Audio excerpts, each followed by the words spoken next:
organizations that you just saw on this screen fly by was 200,000 environmental and social related organizations. And when that was created, they researched 200,000, that's what they found, but it's estimated that there was over 2 million environmental and social organizations in the world. It is by far the largest movement in human history, and it's grassroots in it. It's from every individual, it's from everyone across the world. So the 3 E's, and I'll define sustainability in a minute, my definition of it, and it's kind of the root for which this talk takes place. But as I just mentioned, the pillar of sustainability, the three-legged stool of sustainability, it's the 3 E's, it's ecology, economy, and equity, which I just described. And then also in the corporate world, it's called people, planet, profit, which are essentially the same thing. So the 3 E's are the 3 P's. And truly, without any piece of that puzzle, you don't have true sustainability. Because if you're only looking after the environment, then you're not putting emphasis in the other parts of the process. And so you're leaving something out. But when they all come together, it's this great bond. And there's actually one that goes with this that people are discovering is absolutely essential to sustainability, and that's culture. And oftentimes people tell us our culture, at least in America, our culture is to not have a culture, or our culture is evolving all the time, and so it's very hard to say what our culture is. So some people, 4th of July and fireworks and hot dogs is a part of our culture. To other people, it's our obsession with technology and information readily at our fingertips. My definition is a paradigm shift in the way we perceive life that is in dire need in order to develop the necessary attributes needed to create sustainability.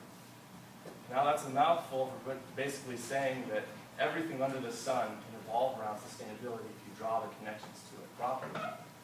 And it's not too hard to do, and I'll describe further in the PowerPoint that you have to create a mindset for it, and everyone has the ability to do that. You start to understand sustainability and the true principles inherent within it, and what sustainability could be in the future, and where we are today, and trying to bridge that gap and bridge the disparity between where we are in reality and where we need to go, and looking at all the interconnections of all of these systems in the world. To describe briefly about front-side and back-side decision-making, it's important to look at. Front-side decision-making, for example, is going into Starbucks and ordering a coffee for the coffee. So you're going in there because you want a drink, and you want the drink, and that's all you care about. So you go in there and you're happy with ordering a coffie and not knowing anything else about the process. And everyone does that. Now, backside decision-making, for example, the same situation of walking into a Starbucks and asking the barista and saying, is this organic or fair trade, for example? Where is it grown? Do you know the regulations of the farmers? And if they don't, which many people, especially if they're just a barista, they won't have that knowledge of that.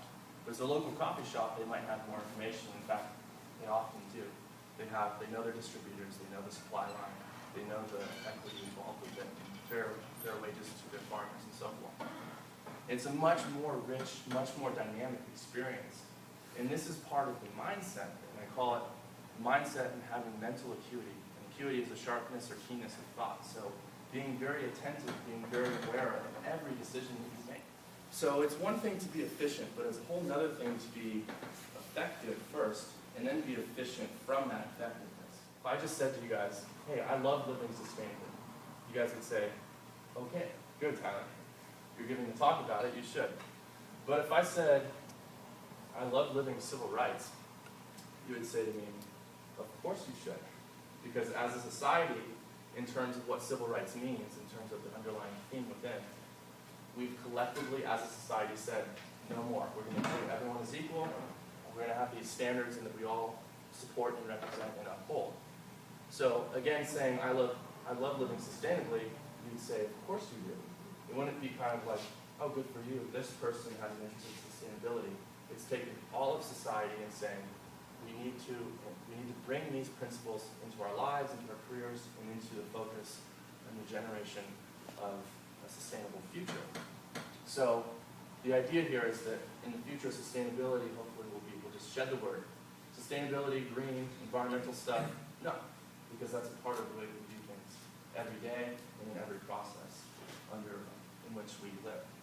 So I'm just here to say that as all of us individually and collectively need to move forward and create this real change and devise this change from within. So that concludes the lecture part of my talk. Thank you very much. you.